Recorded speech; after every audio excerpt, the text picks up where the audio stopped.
Welcome! It's my dog with the Texas Space Navy bringing you another Star Citizen video. In today's video, we are going to talk about Alpha 3.12. It just went live on the persistent universe, no longer on the test universe. It is live. This is the last big patch of the year. And it's a good one, I think. It's been pretty solid. I know some people have been playing it for hours without 30Ks. Of course, some other people have had more 30Ks on different servers like the Aussie server and maybe one or two others. But let's get into the nuts and bolts. You can see here I'm on the Robert Space Industries page. You've got some of these new articles to look at. Obviously, on the first one, we have Alpha 3.12. They're calling it Assault on Stanton, and there's several reasons for that. If you look at the patch notes, it'll take us more into detail on some things. But it's Assault on Stanton because, one, if you're kind of an outlaw piratey player, you can assault different stations and whatnot, build up a crime stat, and they'll send a Navy Idris after you. They also are supposed to have the Arlington gang missions in to where the final mission will spawn an Idris. And there's also supposed to be Xeno threat happening during this patch. According to Star Citizen leaks, this is what they want to do for every patch here on out. They want more content to fill out the patches. Stuff like the Xeno threat stuff. So maybe this only occurs for 3.12 in the duration. And, you know, as we get closer and closer to 3.13 or 4.0 or whatever it's going to be, we will get more details on the Xeno threat. So very interesting that they're wanting to do this. Let's take a look at the patch notes itself. We're not going to go verbatim through all this. I'm going to just try to hit some of the highlights. They do have quite a few known issues. We should touch on those. Logging into terminals at trade places, they will display incorrect commodity information and won't let you sell. So try other trade terminals at a different location and try relogging and trying again. That could possibly work. The Talon does have power issues with normal use in gravity. So what this means is, as long as you don't have to recharge your shields, you should be fine.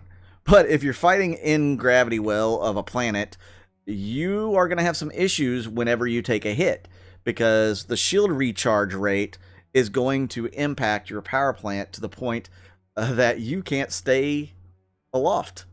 Yeah, your ship's engines won't have the power to keep you up.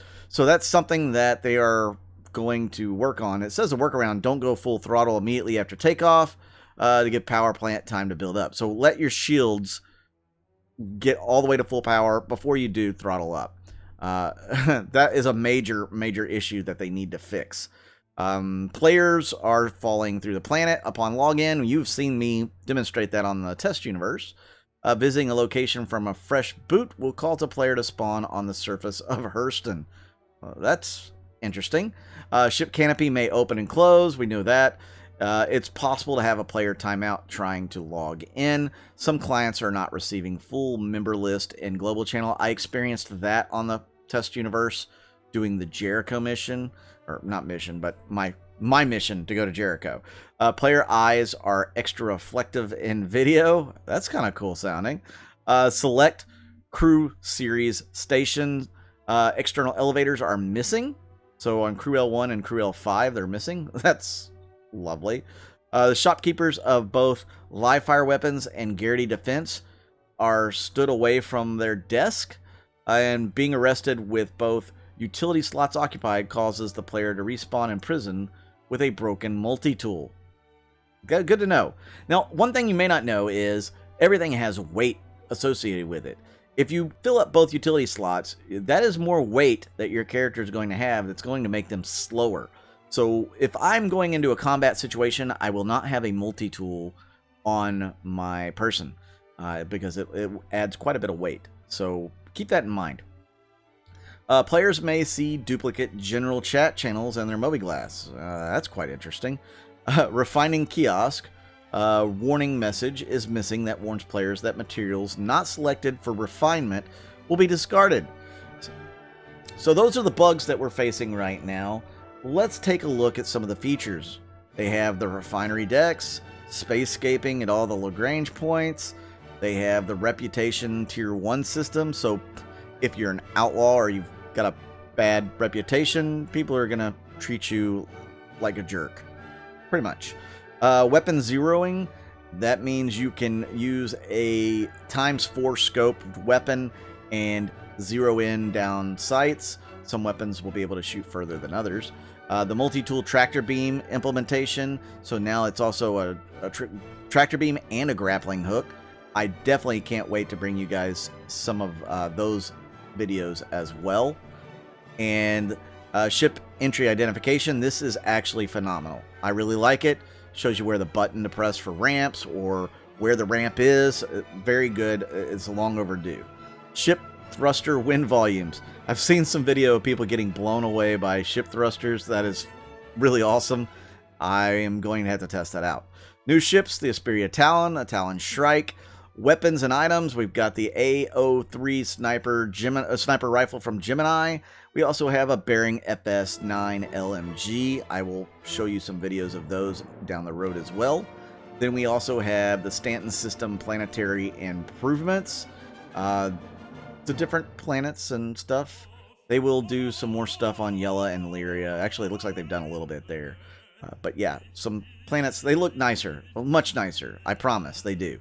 Elevator panel updates. So we've actually got the unified elevator panels, which are really good. Much better than the Inner Thought system, if you ask me. Restricted area rework. So there's no more splines at Area 18 or Loraville. Hallelujah. Then they've added platinum bays on the moon of Silo. Gameplay. So we got mining UI refactor. The mining user interface looks much cooler, much better. They've done a rebalance pass on minables, mining lasers, and consumables. Well, from what I hear, it's hard to make good money unless you know exactly what you're doing. A couple guys in my org that specialize in mining are going to be giving some tutorials, so maybe I'll be able to pick up on some of that as well. Then we have the wheeled vehicle and aiming improvements. So a lot of the movement with wheeled vehicles has been improved. Yeah. So look forward to that. Hopefully that goes along well with the repainting of the planets. Countermeasures version 1.1. So they've changed the name of the countermeasures. It's no longer chaff and flare. You have noise and noise and decoy. You can fire multiple or fire just one. Now, the more you fire, the better chance you will be able to fool or spoof any kind of incoming missiles. Obviously, you're going to want to take evasive action as well. So definitely something to keep in mind. Torpedo attack, counterbalance, and behavior. So size 9 torpedoes are much deadlier, but they're much slower. And you can actually target torpedoes now, supposedly. I haven't seen that done, to shoot them down. Head tracking updates. So they've added a few recalibration buttons and features, and mostly set up for like the eye tracking from the new Toby eye tracker. So that's something to look forward to. If you have one of those, hopefully you can tell me if you're liking it. I know at least one person that's got it, and so far it's been okay. Smaller ship input, QOL improvements. So that's something I haven't heard of in here. That's something new. You can definitely read it here. And EVA binding and control. Wow. So they've added a few extra little things. I guess the role has changed a little bit. So you can... That's what it looks like. Look ahead and target tracking changes. Again, that's something that definitely needed work if you ask me. I turned off look ahead all the time because it was downright annoying. Ordnance replenishing. So the prices for all of your missiles and that sort of thing and ammunition has changed. It's not going to be a consistent 1,000 per missile or whatever. It's going to change depending on the size of the missile and the type of the missile, which is appropriate. They have the Constellation's been updated on the handling and durability. It's much tougher and handles quite a bit better than what it did. Temporary rebalance to distortion weapons. Adjusted the ground turrets to have higher signature for faster player detection. Good. I should be able to shoot this thing from 5 kilometers with, you know, a size 5 gun, rather than wait until I'm, you know, a meter away from it to shoot it. By then, it's laying into my ship and causing actual damage and possibly destroying it. Added access inversions for EV. Well, they just talked about that. Added a button to reset velocity, limited to SEM speed. Space brake is now an axis, allowing for variable analog braking. Updated types of ships that the UEE security can spawn. They added new directional shield hit communications in the ship computers, and added SFX or sound effects ducking when personal inner thought is open. Added Origin 100 series to ship dealerships in the PU. To the ships and vehicles, they increased the hydrogen fuel tank of the Nomad and the Star Runner. Thank goodness. They brought the Mercury Star Runner hull strength more in line with ships of its class. They reduced the verbosity of some of the ship computer notifications. Thank you. Increased the gloss amount on the Hammerhead hull and increased the thrusters and roll speed for the Drake Herald. That was needed. Weapons and items. Man, we are already 11 minutes into this and we're not even through the freaking patch notes. That should tell you something about this patch. They did a balance pass on all LMG weapon damage, recoil, and bullet spread. They fixed a load of bugs. A lot of bugs. We're not going to go into it. You read it. If you want to know, you read it. It's there. A lot of bugs fixed. A lot of crashes fixed. That is the patch notes in a nutshell. Of course, they have all this stuff that talks about the refineries very limitedly. And then they talk about the Idris stuff, you know, appearing when you have a high enough crime stat. And it will have a size 10 railgun on it that will shoot, and it will do massive, massive damage. So if you're in a big ship and you get the Idris spawned around you, you might want to be careful. Then they talked about the nebulas and the gas clouds, the birds of war. They're talking about the Talons, which we'll go more into the Talon again here in a minute. That ship has released, of course, with bugs. Then the multi-tool tractor beam, which we talked about. Then zeroing of sniper-type weapons. They rescaped some of the planets, makes them look a little better. Then this is the mining UI, and then they talk about eye tracking here, and the battle stations, the dynamic events that they plan on doing each patch, which we briefly talked about. And then they have a little video you can watch as well. So the Talon, you have the Talon Strike and the regular Talon. Let's go ahead and take a look at these Talon. So this is much like what they did when they did the original Talon Cell. You can see there's a slight difference in color between the Shrike and the Talon, the regular Talon. It goes into a lot of the features that these ships have. What's the difference? The regular Talon, of course, has 2 size 4, or capable of 2 size 4 fixed guns, whereas the Shrike comes with possibility of only size 2, but it comes with a lot more size 3 missiles, a whole lot. So it's a sniper with the missiles. Technically, you should be able to do it with stealth and blow things away without ever being seen, technically. So they go into a little bit more about these Talons, and of course a lot of different pictures of them. But I really want to show you, not even the specs. So they have skins for these Talons. New skins. Obviously, there's nothing else to browse. They have a red and a blue skin, which look pretty cool. I like the purple, actually, on the Shrike more than this green. I was not a big fan of this green on the test server. But the red or orange here and the blue, I think that's going to look pretty phenomenal on that ship.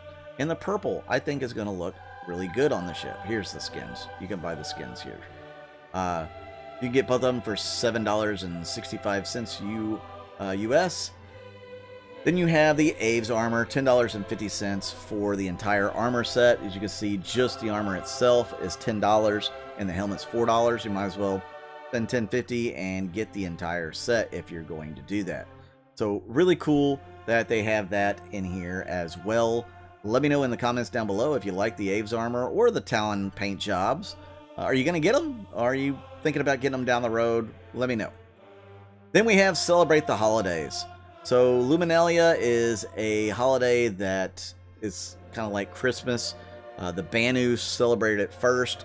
The Banu regularly treat each other as family throughout the entire holiday of Luminalia, and they give each other presents. They invite humans into their families and give them presents, so it's a big present giving thing. And they celebrate the Glow Festival, which is pretty neat. There's an lore article on it to read about it. You're gonna be able to find presents all over the Stanton system. You pick those up, you take them to some sort of a dealer, and you should be able to sell them. Well, probably more like admin offices, that sort of thing. But anyways, you'll sell them and you'll get some UEC for it. So really cool. They've got a cozy glow contest. You can, was it here? You can celebrate and find the most beautiful examples of lights in the PU. So yeah, you can find lights and take pictures of it, and once you get it, then upload it to the contest, I believe. The Asperia Talon screenshot contest. Now this is going to be, they're going to give away an Astro Gaming A40 headset, which is supposed to be a really good headset.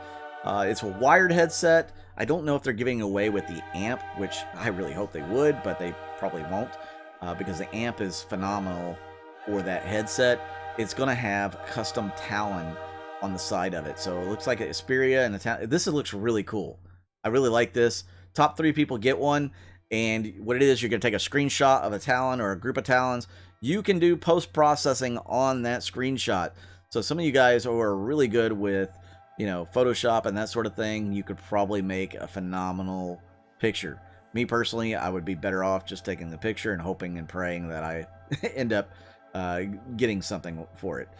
But yeah, you can design a sweater, and that sweater actually might be sold in future holiday season. So that's really cool. I don't know exactly what they give away for that. Probably the sweater. The 6 days of Luminalia. So starting every day until the 22nd, they are going to do a gift of the day. Like today, if you click on the claim, it'll take you to your Spectrum badge page, your account profile settings page, and you just refresh the page and use the drop down for the badge, and you will have the Luminalia badge. So really cool that they're doing this. I'm wondering what else they'll do for it. It could be neat. Discounted game packs. So you have all these game packs, these starters that you can do during the holiday season. Let me see what kind of insurance these ships have. 24-month insurance, so it's only a 2-month insurance. But the coolest thing about it is if you get somebody else in the game, anytime between December 17th and January 11th, both you and your recruit will get a Drake Dragonfly with LTI on it. Now, I heard this is probably not going to be giftable, so there is that, and I don't know if you're going to get any store credits for it or not, but you can upgrade it from what I'm hearing. So it's a really good promotion. You'll get an LTI Dragonfly if you can get somebody else in the game, and they will too. So definitely check that out. Now, something else cool, if you are a subscriber or you plan on subscribing, they have a really good discount on the Centurion and Imperator 1-year access pass. It's $20 off of the Imperator and $10 off of the Centurion.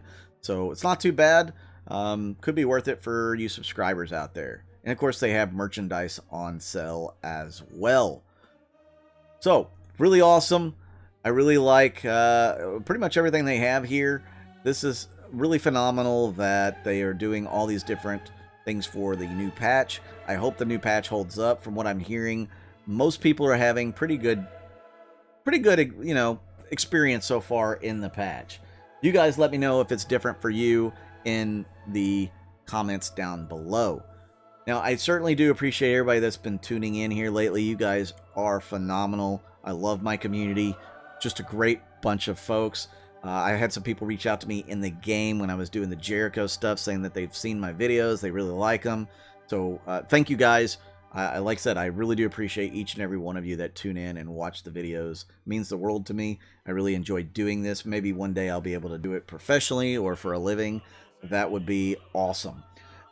If you guys are new to the game, want to get into the game, now's a great time. Please use my referral code that's in the description of this video. You'll get 5,000 bonus UEC. That's credits in the game that you can use towards, well, you know, pretty much whatever you want getting started. It really will help you guys. So definitely check that out. As you can see the video here. And I want to mute it, but it probably won't let me do that. Anyways, so you got the video here. Now it's over here. Okay, so hit that like button, hit that subscribe button. If you want to join Texas, that's my org. That information's in the description as well. I'm Mud Dog with the Texas Space Navy, and I'll see you out in the verse.